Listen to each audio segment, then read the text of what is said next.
bonjour. Bonjour David. Anne Boisaubert, tu es au Grand Palais avec nous depuis dimanche. Absolument. C'est la première fois que tu exposes aux artistes français. Oui, absolument. C'est la première fois que j'expose ici. Donc, il y avait quelques années que je me tâtais, je regardais. Et alors, l'année dernière, je suis venue au Grand Palais éphémère pour voir et me rendre compte sur place. Parce que quand on voit des images, on a l'impression que c'est immense, c'est entassé. Et en réalité, quand on vient et qu'on se promène dans les stands, c'est très bien installé, très bien éclairé. Et donc, ça m'a donné envie de postuler. Et puis, moi, j'ai été sélectionnée. Donc, je suis ravie d'être là. Mais c'est génial. Voilà. Et avant l'année dernière, tu connaissais les artistes français? Oui, oui, oui, oui. Oui, on entend quand même pas mal parler. Puis c'est quand même une institution qui est mythique, qui est chargée d'histoire, chargée d'âme. Donc oui, quand on est artiste, je pense qu'on connaît les artistes Et français. alors donc tu exposes quoi? Alors moi, j'expose un bronze. Je suis sculpteur et donc j'expose un bronze, le bronze qui a été sélectionné par le jury et ça, qui s'appelle Un si long chemin. Alors mon œuvre, c'est l'humain. C'est figuratif et j'essaie de décliner l'âme humaine en fait. D'accord. Donc les sentiments qui nous animent, et je vais de choses très, très douloureuses à des choses beaucoup plus joyeuses au travers des âges de la vie. Et là, c'est une grand-mère, donc un si long chemin. Et voilà, Ça symbolise tout son passé, son expérience. Alors on voit ton œuvre en fait à côté de nous quand on parle, ça, c'est la magie.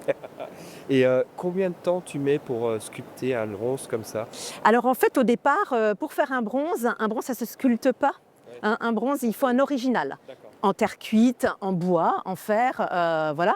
Et donc, il faut travailler avec une fonderie d'art. Bon, il y a aussi des sculpteurs fondeurs qui sont plus rares. Mais sinon, bon, on travaille avec une fonderie d'art. Pour résumer, en gros, la fonderie va donc prendre mon œuvre, je lui confie mon original. Ils vont faire un moule autour de cet original, me sortir la même pièce en cire. C'est pour ça qu'on appelle ça des bronzes à la cire perdue.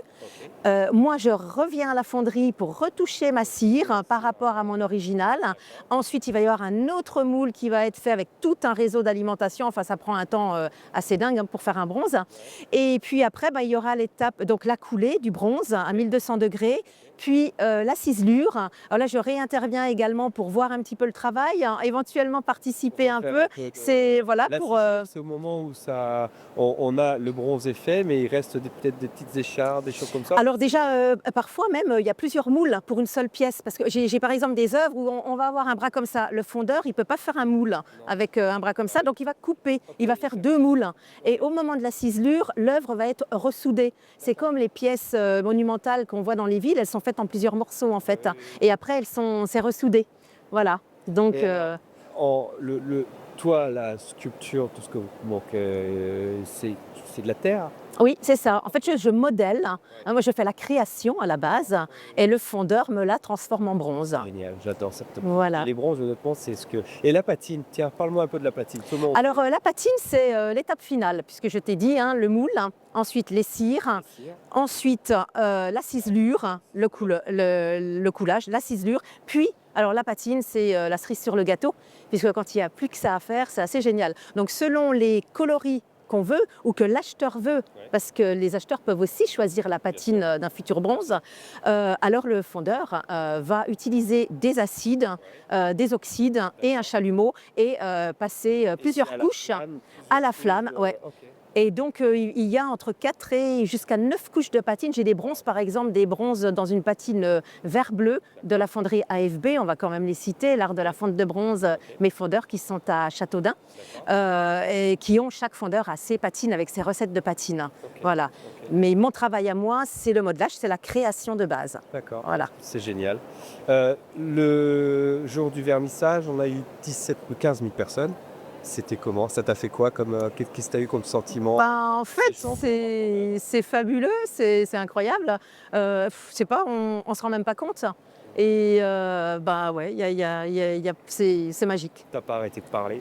On parle beaucoup, on explique, voilà, et il y a des gens qui s'arrêtent, qui sont plus ou moins intéressés. Mais oui, on fait quelques belles rencontres, sincèrement. Et alors, dernière question, est-ce que tu as des contacts justement qui sont intéressés pour acheter ton œuvre? Alors, bon, ça arrive que je vende dans des salons, mais j'ai constaté au fil des années que, en fait, les gens achètent plus par après. C'est un bronze déjà, donc ça a un certain coût. Ils savent aussi qu'il y a plusieurs exemplaires. Par exemple, la grand-mère que j'expose ici, c'est la EA 1/4. L'épreuve d'artiste, j'ai droit à 12 exemplaires. Là, j'expose, il y en a encore 4 en fait à couler. Donc, les gens savent qu'il y a plusieurs exemplaires. Donc, à la limite, si la patine et l'œuvre en elle-même leur plaît, ou ils ont un coup de cœur immédiat, ils vont pouvoir l'acheter. Mais sinon, ils savent que ça peut. Donc, ils reviennent me voir. Et puis, Notre patine et, oui, et ils ont souvent aussi envie de venir voir les autres œuvres, parce que quand on entre dans l'univers d'un artiste, on s'intéresse à son travail, à ses thèmes de prédilection, à la façon dont c'est modelé, voilà, et ce qu'on ressent. Et quand ça dégage une émotion, ben, voilà. Donc, la sculpture, je le dis chaque année dans les interviews, mais c'est l'art qui me touche le plus. Je suis d'accord. photographe, j'adore Oui. la photo. Oui. Mais la sculpture, quand je fais les balades et que je vois tout ça, c'est vraiment ce qui me touche le plus. D'accord. Merci beaucoup Anne. Je te souhaite un excellent, il reste 2 jours, aujourd'hui et demain, salon. Ben, merci beaucoup. Et puis donc, tu te verras sur les interviews, sur tous les réseaux. Ah ben, super, merci beaucoup. Puis merci aux organisateurs Deuxième. Voilà. du salon quand même, et puis à mes fondeurs et à tous ceux qui me soutiennent dans mon art, les acheteurs et tous ceux qui font en sorte que, voilà, qui m'entourent. Merci beaucoup Anne. À Merci bientôt. David, au revoir.